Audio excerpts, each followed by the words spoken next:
If you're like me and you like to film footage with your iPhone that looks like it didn't come from an iPhone, I think you're going to want to check out this gimbal right here. So recently I had a company reach out to me and ask me if I'd like to try out a new smartphone gimbal they had. My initial response was going to be no. And the reason for no is because I already have a bunch of smartphone gimbals and I like them and they work well, with the exception of one use case.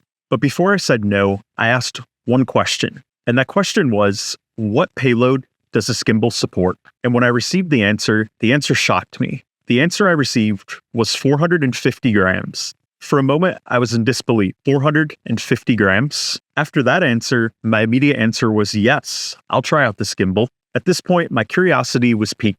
So here I am today with the Funsnap Capture 5. And that's just the box, of course. The actual gimbal is right here. Now, this gimbal was provided to me at no cost. However, the opinions in this video are my own.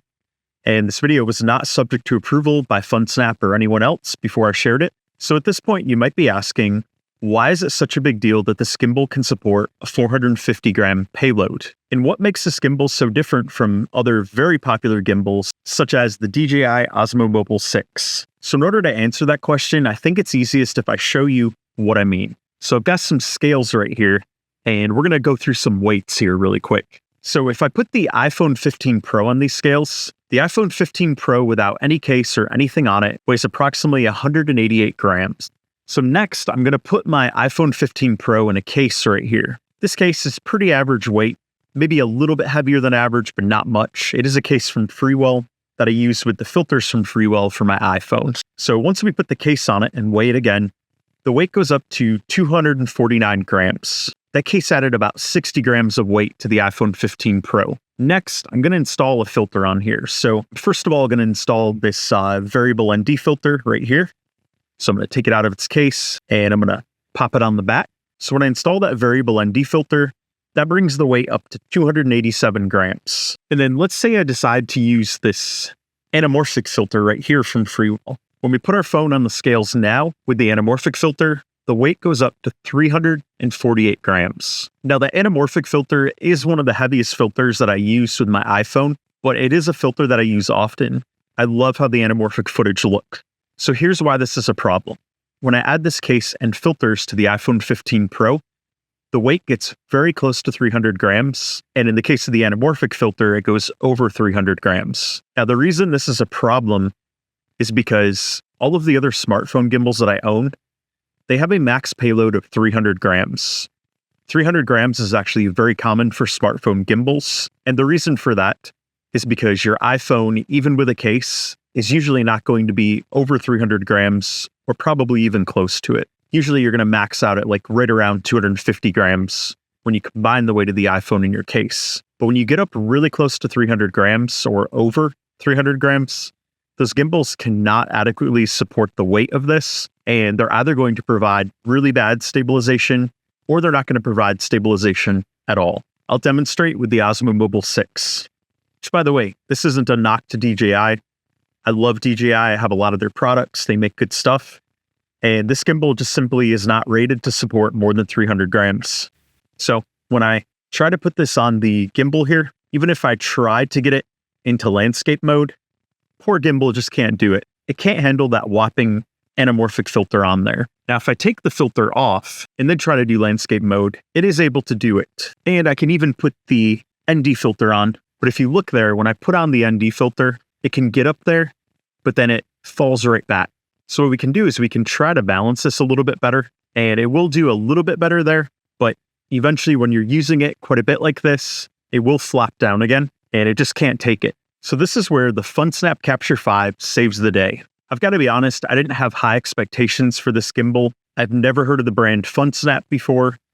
And when I pulled it out of the box, it had a nice weight to it. It felt solid. I didn't necessarily believe that it could actually support 450 grams. But I'm going to demonstrate here. I'm going to put on the phone. So one of the things I like about this gimbal is it's really easy to balance. And you don't have to take your phone out of the case like you have to with some gimbals. With this one, you can keep it in the case, which obviously is very important if you're using a filter on here. So in order to balance this, you want to make sure it's balanced in this way, left to right. So right now it tilts a little bit that way.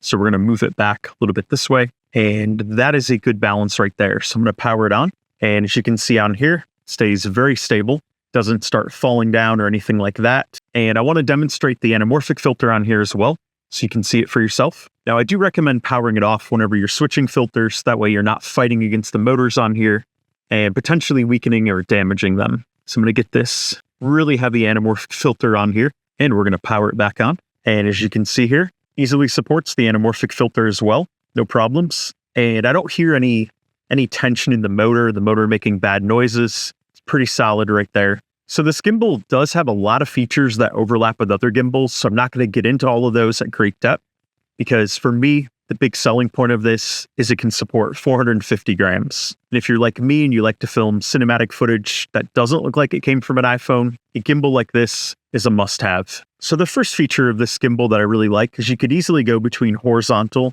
and vertical filming. So this is great if you want to film a short or an Instagram, anything like that where you want vertical. It's really easy to do vertical and then to switch back again to horizontal with a couple clicks of a button. All you have to do is click twice on this mode button right here, and that'll change it to vertical mode. And then when you want to go back, click 2 times again, and you're back to horizontal. This gimbal also comes with a tripod here, which is great to have if you want to set it down to film yourself. And of course, if you want to add a selfie stick on here, it has the thread such that you can do so. So then when you do that, you suddenly have a gimbal that you can extend out and get more creative shot. And the other feature I appreciate about this gimbal is you can rotate it fully, both vertically and horizontally. So you can spin it all the way around this way. We can reset it with 2 clicks right here. And then of course you can rotate it 360 degrees in this direction as well. But other than those basic features, this gimbal comes with 2 add-ons that I consider especially useful. Now, the first one that I use the most is this little AI tracking module right here. Now, it doesn't look like much, but when you plug this in right here to the USB-C port, it then becomes a module that you can gesture to, and you can have the camera track you and follow you. But the best part is you don't have to install any apps in order to do that. For me, that's particularly great because I like to use the Blackmagic camera app on my iPhone 15 Pro, because that unlocks the full capabilities of the iPhone, and that's how I can get that really cinematic footage. So I don't want to be tied down to an app from Funsnap or even the iPhone default app.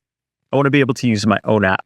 So let me demonstrate here. So I'm going to hit record here, and we're going to give it the symbol to start. So right here, as you can see, if I move around and try to get away from it, it doesn't let me get away. So it does a great job tracking you, and it's very precise too with the tracking. You can try to get away, but it will follow. I'm going to hold up my hand to stop it. And when it stops, the red light's going to come on the tracker. And I will also note, you can turn this tracker the other way, and you can see it right there. So if you have a subject that you want to track, it's really easy to set that up as well. And the second neat add-on that I appreciate with this is this light right here. So I'm going to turn this on, and the light comes with a magnet. You can mount it right here on top. If you're filming yourself, you can have the light here. If you're in a dark environment, this provides great lighting. Then of course, you can turn the light the other way.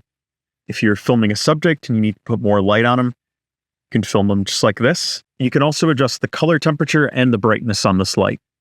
So if this is a little too bright for you, which it might be, you can turn down the brightness, make it a little bit dimmer, and then the color temperature, you can make it bluer light, and you can make it more of an amber light. And a couple other key features that I want to make sure I mention here is this does come with a USB to USB-C cable, and that cable can be used to charge it. Alternatively, if you have a USB-C to USB-C cable or USB-C to Lightning, if your iPhone takes Lightning, but you can plug in one end of the USB-C cable right here on the gimbal, and then the other end into your iPhone. And what this will do is this gimbal will charge your iPhone and help maintain the charge. So that's another useful feature. It can help power your iPhone. Now, when it comes to battery life in this gimbal, Funsnap does say you can expect about 18 hours of battery life with a properly balanced iPhone. And if you're not using the battery in here to charge your iPhone, if you do use the battery in the gimbal to charge it, the battery life's of course going to be quite a bit less. Speaking of capturing footage on an iPhone that doesn't look like it came from an iPhone, check out this video right here where I do a deep dive into the app and all the settings I use to capture that cinematic footage using my iPhone.